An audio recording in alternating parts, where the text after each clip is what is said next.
వాళ్ళారా, ఇదిగో మోషే అరణ్యములో ఒక సర్పాన్ని ఎలాగైతే ఎత్తాడో, ఆ సర్పము ఎత్తినప్పుడు ఎలాగైతే చనిపోయినటువంటి వారు బ్రతికారో, అలాగే ఈరోజు ఆ శిలువ మీద వేలాడేటువంటి ఆ సర్వోన్నతుడు, సర్వాధికారి, సర్వశక్తిమంతుడు, మానవాళందరి కొరకే ప్రాణం పెట్టినటువంటి ఆ గొప్ప దేవుని వైపు ఎవరైతే చూస్తారో ఆ యేసుక్రీస్తు ప్రభువు వారి వైపు ఎవరైతే చూస్తారో, విశ్వసించు ప్రతి వాడు కూడా, ఆ శిలువ వైపు చూసే ప్రతి వాడు కూడా నశింపకుండా నిత్య జీవం పొందుకుంటాడంట, వాడు బ్రతుకుతాడంట.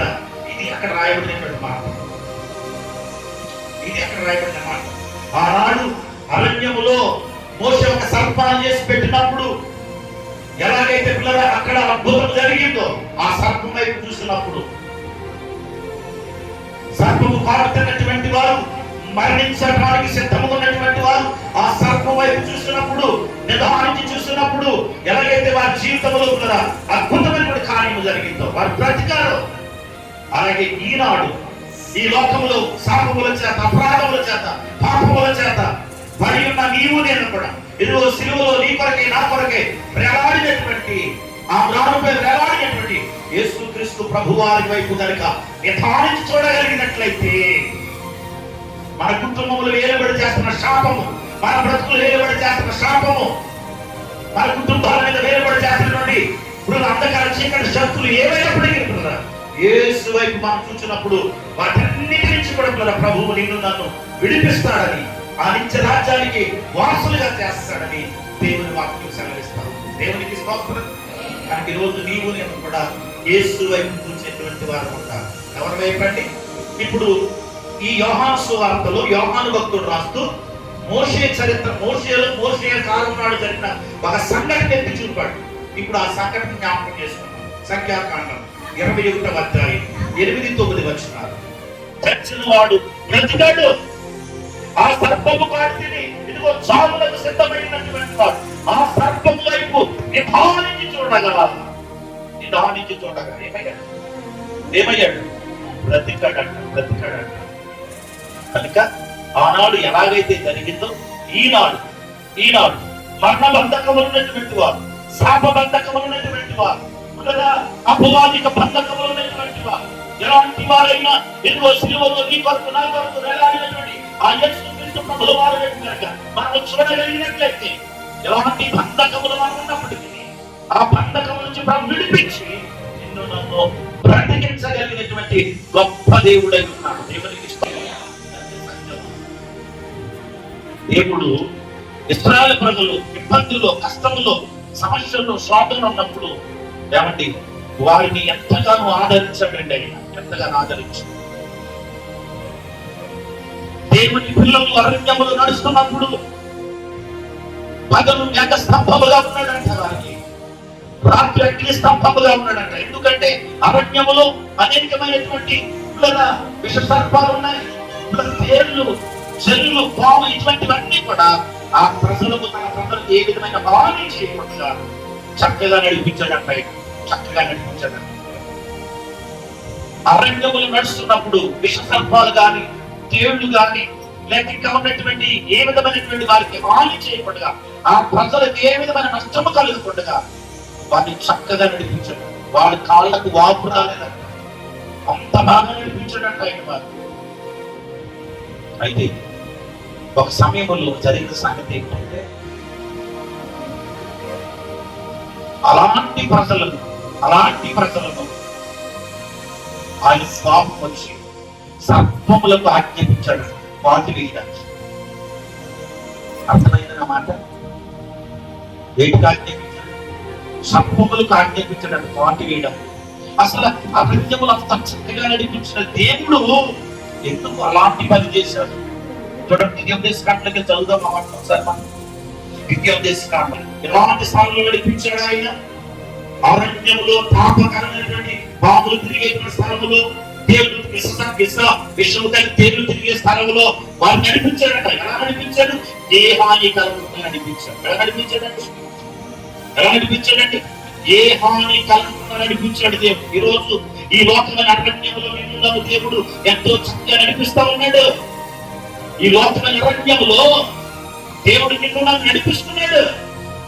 చక్కగా నడిపిస్తున్నాడు. అలా దేవుడు వారిని నడిపిస్తా ఉంటే విప్రవీకి గర్వం వచ్చి వాళ్ళకి ఒక రోజున అంటండి దేవుడికి విరోధంగా మాట్లాడారంట. దేవుడు వారిని పోషిస్తుంటే, దేవుడు వారి పట్ల అద్భుతాలు చేస్తుంటే, అంత మంచిగా దేవుడు వారిని నడిపిస్తుంటే ఒక రోజున వారు దేవునికి విరోధంగా మాట్లాడడం మొదలు పెట్టారంట. ఎప్పుడైతే దేవునికి విరోధంగా మాట్లాడడం మొదలు పెట్టారో, మోషేకి విరోధంగా మాట్లాడడం మొదలు పెట్టారో, కష్టములు ఉన్నప్పుడు ప్రభువా నీవే మాకు దిక్కన్నారు, కష్టములు ఉన్నప్పుడు ప్రభువా నీవే మాకు సహాయం చేయాలన్నారు. ఐగుప్తు దేశంలో కష్టాలలో ఉన్నప్పుడు ప్రభువా రక్షించయ్య అన్నారు, ప్రభువా కాపాడయ్య అన్నారు, ప్రభువా ఆదరించయ్య అన్నారు.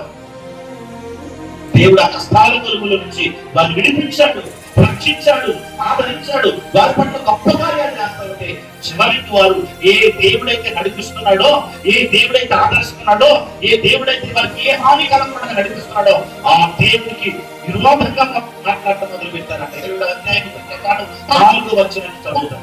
కాగా జనులు దేవునికి మోషేకును విరోధముగా మాట్లాడారంట. ఏంటి విరోధమైన మాటలు?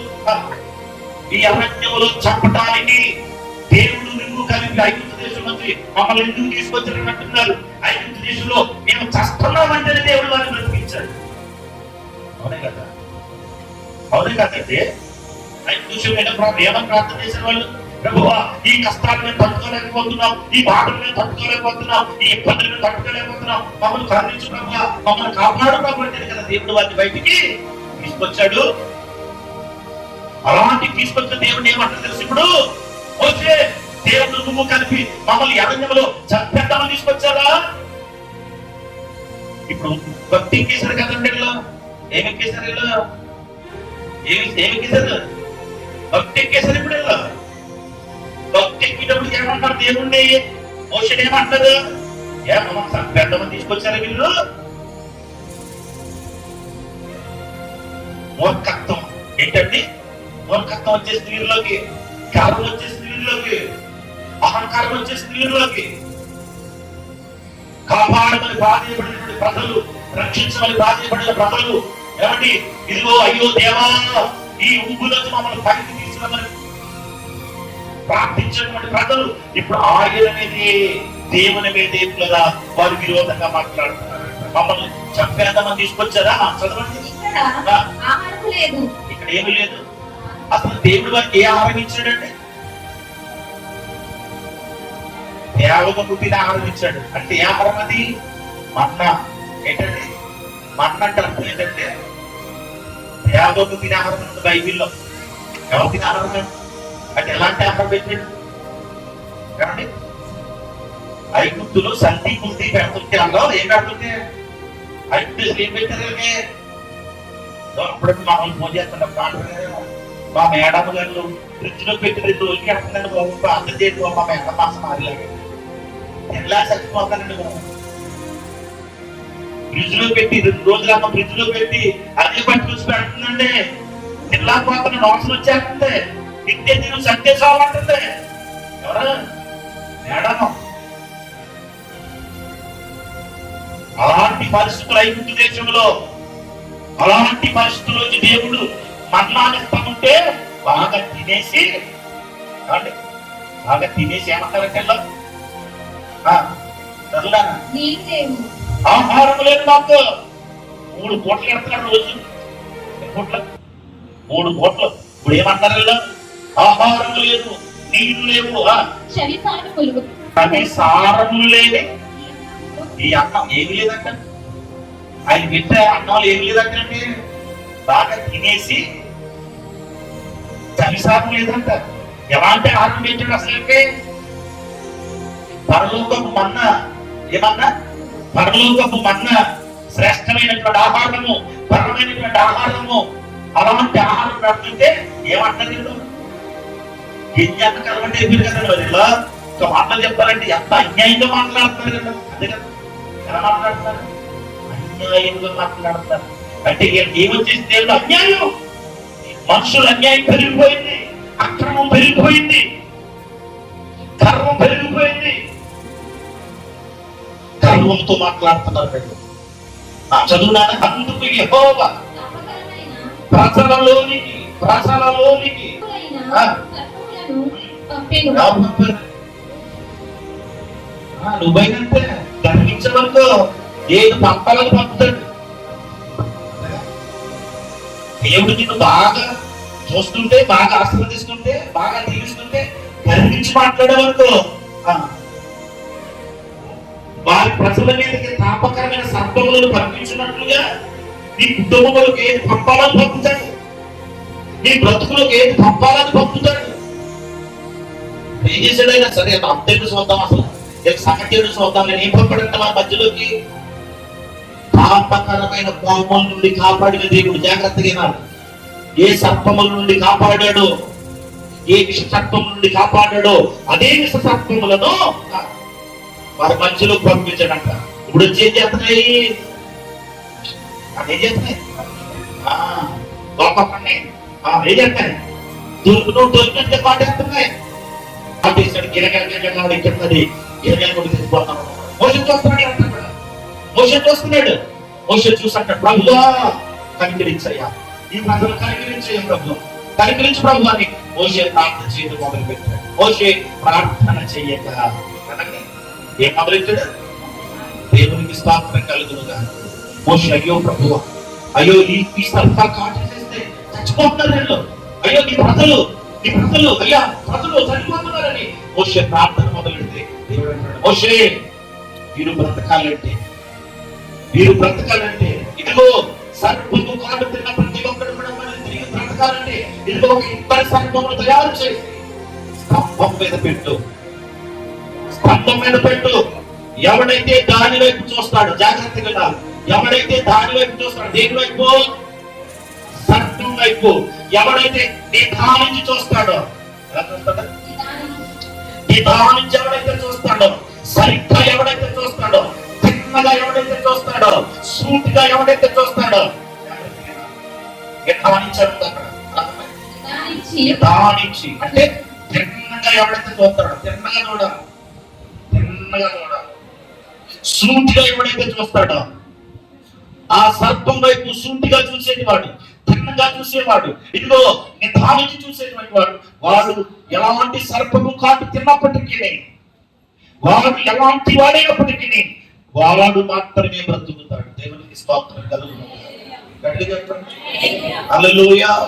మోషే ఇతడు సర్పం చేశాడు, స్తంభం మీద పెట్టి అంటాడు, ఇదిగో సర్పము కాటు తింటున్నటువంటి వాళ్ళారా, ఇదిగో మీరు నిదానించి దాని వైపు చూడండి, మీరు చూస్తే తప్పక బ్రతుకుతారు.